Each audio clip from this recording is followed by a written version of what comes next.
అందరికీ నమస్తే. ఈరోజు ఎంతో రుచికరమైన హైదరాబాదీ దమ్ బిర్యానీ ఎలా చేయాలో నేను మీకు చూపిస్తానండి.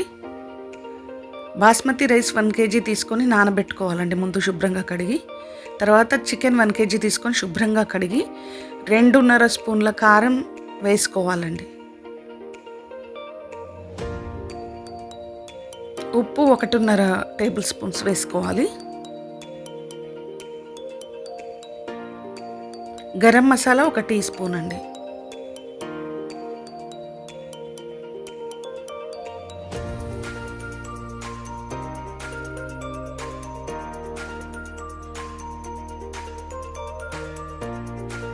ధనియాల పొడి 1 స్పూను, పసుపు 1/2 స్పూను, ఆయిల్ అండి 4 టేబుల్ స్పూన్స్ ఆయిల్ వేసుకోవాలి.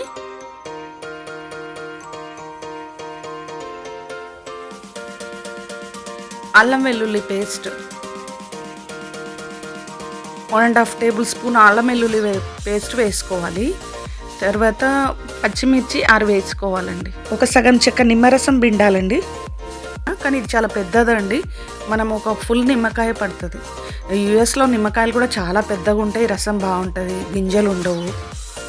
మన దగ్గర కొంచెం ఇంత పెద్దదైతే 1/2 సరిపోతుంది, కానీ మామూలుది అయితే 1 మొత్తం పడుతుంది.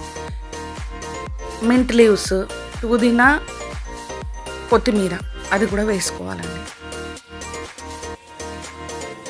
ఈ మసాలా అంతా ప్రతి ముక్కకు పట్టే విధంగా బాగా కలుపుకోవాలండి. ప్రతి చికెన్ పీస్కి మసాలా అంటాలి చూడండి. బయటికి వెళ్ళకుండా ఇంట్లోనే మంచి దమ్ బిర్యానీ తయారు చేసుకోవచ్చండి. విషయం ఏంటంటే ఈరోజు బిర్యానీ మా బాబు చేస్తున్నాడు.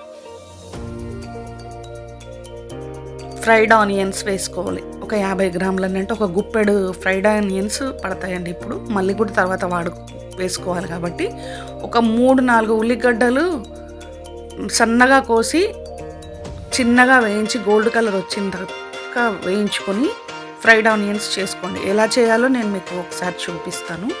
స్టోర్ కూడా చేసుకోవచ్చు వీటిని. పెరుగు అండి, 1 కప్పు పెరుగు అంటే 250 గ్రామ్స్ పెరుగు పడుతుంది. పెరుగు వేసుకోవాలి.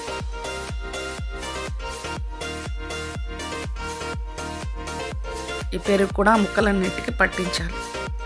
మా బాబు అని చెప్పడం కాదు కానీ సూపర్ చేస్తాడండి బిర్యానీలు. మటన్ బిర్యానీ, చికెన్ బిర్యానీ ఏదైనా సరే.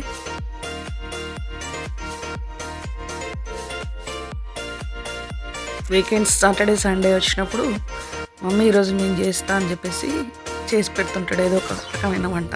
ఆఫీస్ ఉండదు కదా, కాసేపు నల్లబీముడు అవుతాడు, అమ్మ సేవ చేస్తాడు. ఇట్లా శుభ్రం కడి. ఇప్పుడు వేరే ప్యాన్లో ఆయిల్ తీసుకోవాలండి. 5 టేబుల్ స్పూన్స్ ఆయిల్ తీసుకొని బే లీవ్స్, బిర్యానీ ఆకులు, దాల్చిన చెక్క, మరాఠీ మొగ్గ, స్టార్ ఫ్లవర్ ఉంటుంది కదండి, స్టార్ ఫ్లవర్ 1, 4 ఇలాచీలు, లవంగాలు 10, భోజువారి పత్తా, నల్ల ఇలాచీ 1, సాజీరా 1/2 స్పూన్. ఇవన్నీ వేసి చిరుపట్లాడుతుంటే అల్లం వెల్లుల్లి పేస్ట్ అండి 1 స్పూను. ఇందాక అందులో వేసుకున్నాం కదా, ఇందులో 1 స్పూన్ సరిపోతుంది. పుదీనా ఆకులండి కొన్ని. ఇవన్నీ మంచిగా వేగే వరకు వేయించుకోవాలి. ఇందులో కూడా పెరుగు వేసుకోవాలండి. ఇందులో దమ్ బిర్యానీలలో ఎండ్లనైనా పెరుగు వేసుకొని చూడండి. దీనివల్ల ఏమవుతుందంటే అన్నం పొడి పొడిగా వస్తుందండి, ముద్దగా రాకుండా టేస్ట్ కూడా ఉంటుంది. ఒక 1/2 స్పూన్ నిమ్మ చెక్క, ఇది కూడా అందుకేనండి. అన్నం మంచిగా పొడి పొడి అయ్యి ఒకదానికొకటి అతుక్కోకుండా మంచి టేస్ట్తో వస్తుంది. కొంచెం పుల్ల పుల్లగా. వాటర్ 9 గ్లాసులు పోసుకున్నానండి. 1.5 స్పూను సాల్ట్ వేసుకున్నానండి. చాలాసార్లు వేస్తున్నాడు కదా, చిన్న స్పూన్తో వేస్తున్నాడండి. కొలత 1.5 స్పూన్ సరిపోతుంది, టేబుల్ స్పూన్. ఇప్పుడు మూత పెట్టి ఎసరు వచ్చే వరకు, అంటే నీరు బాగా మరిగే వరకు ఉంచుకోవాలి. నీళ్ళు మరుగుతున్నాయి కదా, ఇప్పుడు బియ్యం వేసుకోవాలండి. బాస్మతి బియ్యం నానబెట్టుకున్నాం కదా, అవి వేసుకోవాలి.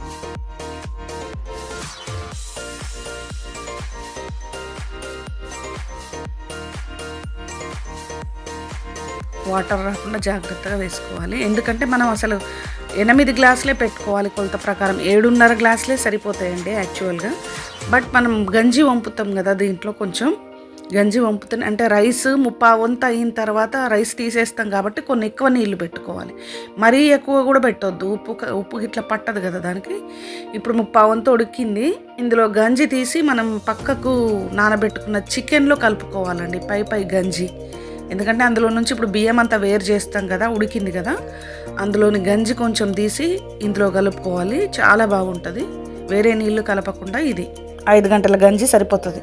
ఇప్పుడు గులాబీ రేకులు అండి, ఎండిన గులాబీ రేకులు, డ్రైడ్ రోజ్ పెటల్స్ ఉంటాయి కదా, దాన్ని కూడా నలిపి వేస్తే మంచి వాసన రుచి 2 వస్తాయండి బిర్యానీకి. మళ్ళీ మొత్తం కలిసేలా కలిపాడండి, ఆ రోజ్ పెటల్స్ ప్రతి ముక్కకు కలిసే విధంగా కలిపాడు.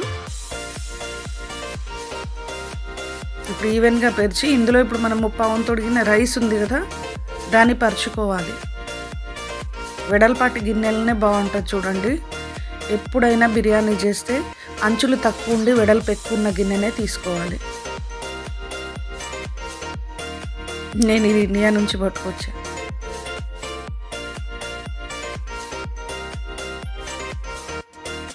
కొత్తిమీర చల్లుకోవాలండి పైనుండి.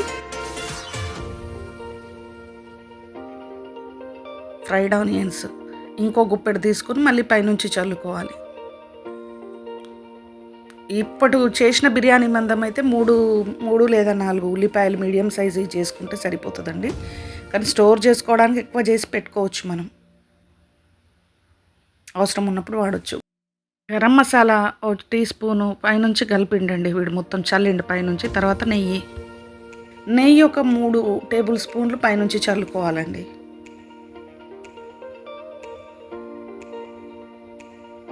సాఫ్రాన్ మిల్క్ అండి, పాలల్లో కుంకుమ పువ్వు వేసి కొంచెం నానబెట్టి పైనుంచి పోయాలి. మంచి కలరు, వాసన, రుచి 2 వస్తాయి. ఇప్పుడు స్టవ్ మీద ఒక ప్యానం పెట్టి ఆ ప్యానం మీద ఈ గిన్నె పెట్టాలండి, అంటే డైరెక్ట్ మంట తగలకుండా జాగ్రత్తగా మూత పెట్టి దాని మీద వెయిట్ పెట్టిండు.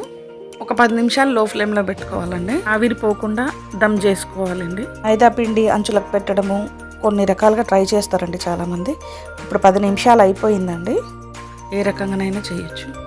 మంచిగా దమ్ అయింది చూడండి, చాలా బాగా కుక్ అయింది. చూడండి ఎంత పొడి పొడిగా వచ్చిందో రైస్, ముక్క బాగా ఉడికింది.